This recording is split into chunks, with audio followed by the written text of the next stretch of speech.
In this video, I'll show you how I get my purchased PDF cross-stitch patterns into the app Cross-Stitch Saga. If that sounds interesting, well, then carry on watching.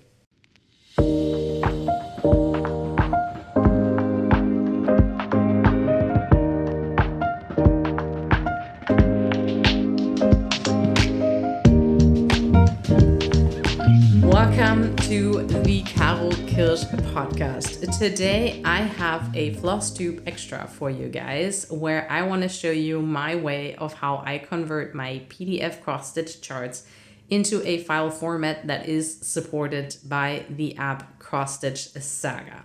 I really love stitching with Cross-Stitch Saga, and if you've been following me for a while, you know that I mention that app a lot, and I just want to share the love. I'm not sponsored by them, I'm just a huge fan and want to share the knowledge and make other people able to also stitch with that app. It is very similar to other cross-stitch apps out there, but it has a few more functions and is henceforth, in my opinion, just superior to the other apps. Just to name a few, it obviously does the normal tracking, the highlighting of your stitches that you need to do, and you can mark them off here. Just to mention, you can mark off multiple stitches at once. You don't have to mark them off one by one. You can draw an area and then just mark all the stitches off in one go or rip them out if you need to. The other thing is you can track your stitches over multiple days. If you stitch your entire project in that app, then you see from day one to day, however many days, how many stitches you did on each stitching day. You can even get averages on how much you do in 1 hour, for instance, and it has specialty stitches. That is another thing that is a huge advantage to other cross-stitch apps out there. Not only does it support full crosses and half crosses and partial stitches, it also supports backstitch, specialty stitches, beads, and French knots. And then you have it all in one app and you don't need to stitch all the full crosses and then refer to your PDF or print out pattern to do all the rest of the stitches. It's all in one app and it all is counted if you like that, the statistical point of view to the stitching like I do. Then this app is definitely worth checking out. If you have never heard of it and are curious, I actually released a separate video at the same time as this video where I'll show all the features and functions of the app. So maybe check out that video first if you're even interested in the app. But if you already know you love the app and you want to know how the heck do I get all my PDF charts in there now, well then carry on, because what you'll need to do that is an app called CS Paradise. You can get that in the Google App Store and download that to your phone and do the conversions on your phone. And it works very similar to what I'm going to show you today. But what I want to show is how to download and use a separate little tool from the same developer that you can use on your either Windows or Mac device and convert your charts that way. And yeah, maybe let's just check that out right now. I'm just gonna take you guys along here. So where can you download the software? You have to go to cs-paradise.com. That'll lead you to the homepage of this app that I mentioned. Here you go on to instructions and go all the way down, and there is Paradise Pattern Tools. You click on that and that will guide you to this download page. There is some information here, so definitely go read that. But you basically need to download two things from here. You need to download the Java runtime environment for your device, whatever applies. So I'm just gonna go ahead and download the one for my Windows 64. You basically install this one first, and it'll just lead you through the installation windows like this. And it already tells you here that you'll have to check this one on. in order for everything to function. And then the next thing you'll need to download is the converter application, which is the Pattern Tools app. Again, it's here for Mac and Windows. So I downloaded the Windows version. So let's go there. And yeah, you need this will open a proper installation, and this then is just the app itself. This won't install, this is just the thing that will run. So I'm just gonna delete this one because I already downloaded this one. You can actually see it further down. Yes, so yeah, I have that sitting here, and I just created a link to my desktop. So I have the app right there, so I can start it from the desktop, but go ahead and do install this Java runtime environment. I already have this installed, so it won't be exactly what you'll be seeing, but it basically opens up this installation thing that, you know, if you install anything on your computer, and you just kind of go through, and I don't even know if you're gonna see this one because this is appearing for me now because I already have it on my screen. So I'm just gonna say change, because that will guide me to that window that you do see. And the only thing you'll need to make sure, I think the default setting is that this Java home thing is actually disabled. So you see a little cross here, and you just need to make sure that you actually have it activated, and then you can just go ahead and say install. I'm just gonna not bother with this because I have it all already set up. But yeah, that's it for this whole Java runtime environment. So I'm just gonna cancel, yes, finish this one. And then you can open the app. And I actually just purchased 4 charts, so we're just gonna trial run this. I did trial run with one of the 4 charts, and I'm just gonna show you with a second one, and then we're gonna test one from a different designer, because I just took advantage of the thread geeks I told you in my podcast. Maybe this video is coming up first, who knows? But yes, so we're gonna try with a thread geek chart. You can see my hydrangea color conversion here. This is where I actually did my color conversion, if you guys are curious. This is really, really neat to kind of change that. But I just want to show you how easy it is to turn a chart into a Saga file. So I have my PDFs here, and I also purchased The Birth of Venus by Christabug, and I got it as a PDF. And if you drop it in here, and you virtually just drop it in the app, there's a little window that pops up here, apply settings for pattern maker, which when you do that with a heaven and earth, it just says straight up heaven and earth. So I don't know if it didn't fully recognize this one, but it did set some settings.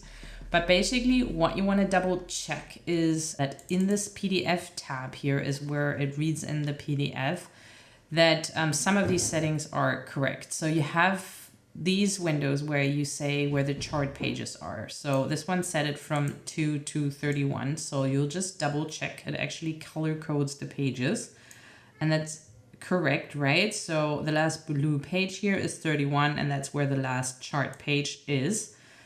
So that's what you want to check. And then the other thing you want to maybe check and deselect the auto detect is pages in a row. So how many pages are in a horizontal row? And I don't want to show you the chart right now, but you can click on these pages, and some of these will have this little layout thingy here. So you can just count how many pages are in the top row, but you can usually also just see from the chart itself. This one obviously has basically 5 full pages across. So hang on, I'll just check that quickly. 1, 2, 3, 4, 5. Yes, so this little layout tells me I have the PDF open on the other screen. So I'm sorry, you can't see that, but I don't want to show the chart here. But yeah, there's 5 pages across, so 5 is correct. You can just leave that. The other thing you want to double check is the pages overlap. That is basically those gray cells that you have. Hang on, can I? Oh, look, I can make this super big, so maybe we can actually look at one of the pages, and then I'm not going to show too much, right? So it's those gray pages that you see here, gray cells. That means there's like the overlap to the page before. So 3 is correct as well. And here, let me show you where I checked the, this little grid thing, and that tells me there's 5 pages across. That's pages in a row thing. And the last thing you want to check is where in the chart, in the PDF, your legend is. And this one actually has 2. So you have, I guess I can show this one to you. You have one list where there's just the symbols with a number and then the color name, and then there's a second row of symbols and number and color name, and then there is another overview. I guess this one gives you the thread usage. Oh, this one doesn't even have the symbols. Okay, so technically there's only 2 pages because the table runs over into the next page. So we'll tell the program 32 and 33. So this is actually automatically not correctly seen. So we'll adjust this number to 33. So the palette key is from 32 to 33. And then usually I just try and see what happens. There is more things you can change, and you might need that with charts that aren't recognized. But in most cases, this is all you need to do. And this already looks pretty good. And the same error happened as in the trial chart I had. Most of the colors are recognized, but some aren't, right? So it'll give you a nice mock-up, but clearly some of the colors weren't recognized properly. And basically what happens, the single digit colors here, we can look back in the PDF. The 2, 4, 6, and also 3 and 5. The program is expecting a 0 here, and it didn't recognize then the 3 or the 5 as the 0 to DMC number. So those colors are actually not properly recognized. So what you can do now, here, look, this is the page you get to. You actually need to be in the palette edit because there it also tells you the symbol.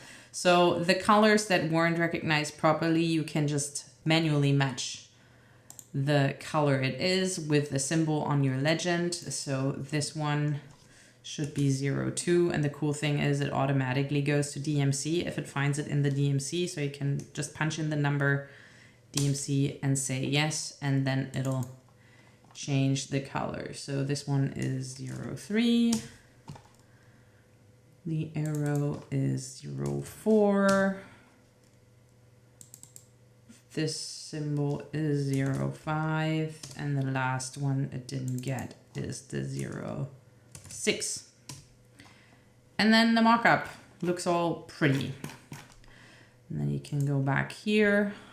Sometimes this needs a minute to kind of reload. Then it gives you a nice, cool mock-up. Oh no, it's taking a while again.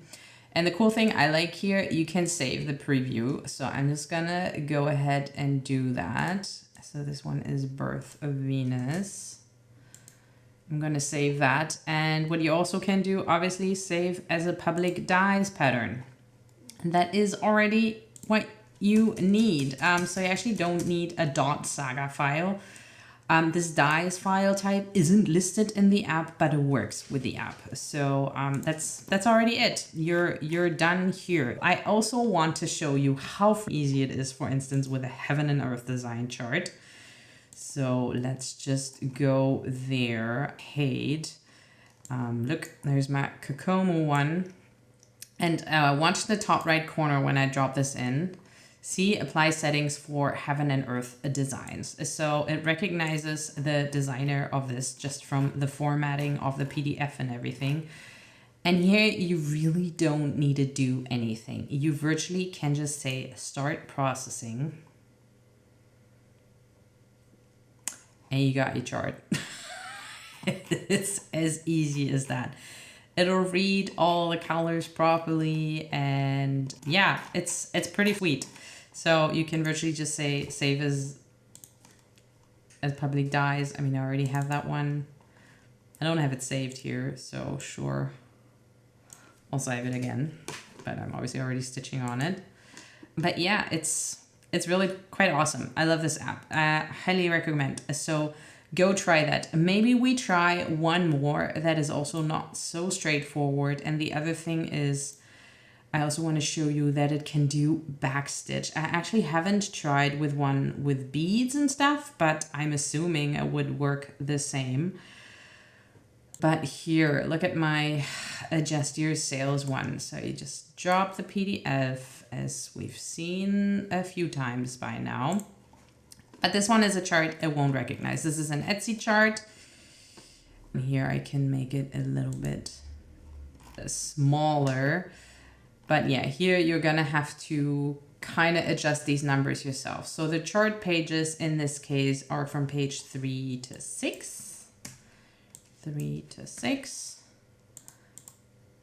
The pages across is gonna be 2, and I like to deselect this automatic detection. The page overlap, hang on, I'll do the ×5 so I don't reveal too much of the chart, is 2. So we need to slide that one over, and then the palette key is on page 2. And if it's just one page, you put it in both. And that's it. And here we're gonna have to check DMC 32 is not Kreinig in this one. It just keeps kind of the settings from whatever you had last. So this is gonna be the Heaven and Earth Designs settings. The palette is DMC though. Here, this is the palette. It's all DMC colors apart from one color variations, one which technically is a different brand in this program anyways. And then on the stitches tab, detect half stitches, you could, if your pattern has that, obviously go check that, but this one doesn't have that, but this one has back stitches. So I'm going to check this one to see if there's back stitches. Filter grid lines, yeah, always good. I don't know what diagonal stitches are, to be quite honest. But yeah, I think that is all that I'm going to change here. Again, we can always just do this again if it doesn't really work. But yeah, it basically did the whole thing, and now you can also see that it got the back stitches here, right? So those little thin lines, they're all back stitches. The only color it did not recognize was the kind of color variations one, but again, we can go into the edit here, and then it actually has like a huge list of specialty floss, and it also has like the DMC color variations. So you can go in there, and then you even get like color swatches. I don't remember. It doesn't really matter. It doesn't really matter. So we can check the preview on, and then it kind of looks super neat. I really love this one. Oh, do you know what though? Do you know what happened here? Look, this is kind of funny. So this obviously is like the cross that gives you the middle of the chart, but it read it as a backstitch. So what you can do here, look, this was read as a backstitch. You can just delete that color. Delete, oh, my cursor was right above it. And then it's gone. So yay, fix that. Cool. And then we can also save this as a DIZE. Etsy. I mean, I already did this one, but let's just save this again. Yes, this is awesome. I also want to save the preview because it looks cool. And yeah. So now we are on my iPad. This one is actually a super old version. I can put the system number here. Like most new apps don't work on this device, but for some reason Cross-Stitch Saga still works and it's still getting updated and stuff, but it's still functioning with my operating system here. So the way you import charts, if you just save the DIZE file or the Saga file on this device, you could just import via this little blue cloud button here, where you then have access to your drive folder system on your computer here, and or go to your cloud. I could just import a new thing. Let's import the Hanged Man. And it will import multiple versions of stuff. Apparently that file already had some progress attached to it.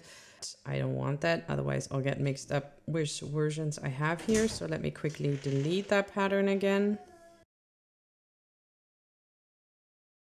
But yeah, the way I am actually going to go is because I uploaded my file to my Google Drive.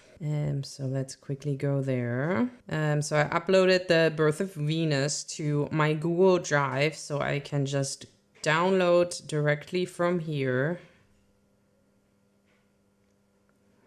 And then I can just open it right from this. And that's all you need to do. And then we have our chart in the software. So now you've seen how easy it is to convert your charts into the proper file format to then stitch on cross-stitch a Saga. You will probably notice that I did the conversion on my Windows PC and then I cross-stitch, or I have the app on my iPad. And there is a bit of a limit to what devices you can use for what app. As I've mentioned in the beginning, CS Paradise you can also have as an app, as a stitching app, but that only works on Android. But I really like that the conversion tool is also available on Mac, that you can still convert your charts, and that's the main feature I'm utilizing from the CS Paradise anyways, that you also have that available on Apple. The cross-stitch Saga software, on the other hand, is nowadays only available on Apple devices. Unfortunately, it used to be available on Android.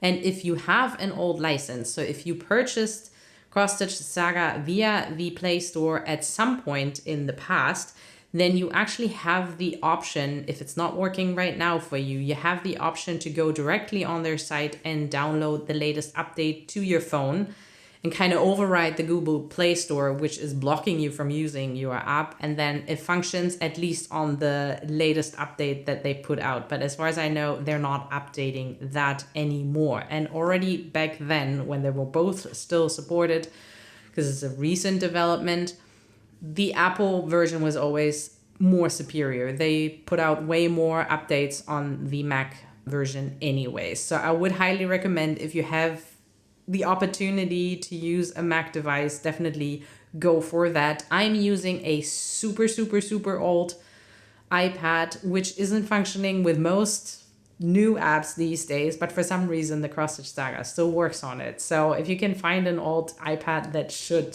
should still function. So highly recommend that. The other thing I want to mention here is there is a Facebook group, which I'll link down below, and it's basically a support group for people who want to use cross-stitch Saga and have questions about it there. Also, they talk about the CS Paradise and the conversion tools. If there's any questions, there's been a lot of kind of information and links that is being shared in that group. So I highly recommend that. Lots of the stuff I show you today, or I've shown you today, I actually learned via this group as well. So definitely a huge shout out to that group. And other than that, just let people know about the app. Maybe share this video so people know how to be able to use the app, and maybe watch the other video if you want to learn about all the cool functions in the app. And yeah, I really hope that more people are going to use this, so that the pattern designers eventually will just be aware of it and also release the cross-stitch Saga files, and then we don't need to bother with all the conversion, even though it is super simple. But I mean, it is an extra step, I do realize, but I hope it's not too off-putting and you'll give it a go, because I love this app and I would love for you guys to use it as well. But enough of that. Thank you so much for watching. I very appreciate if you give this video a like, and maybe you want to subscribe. I put out normal floss tube episodes fairly regularly. So yeah, would love to see you there. Thank you for watching. Bye bye.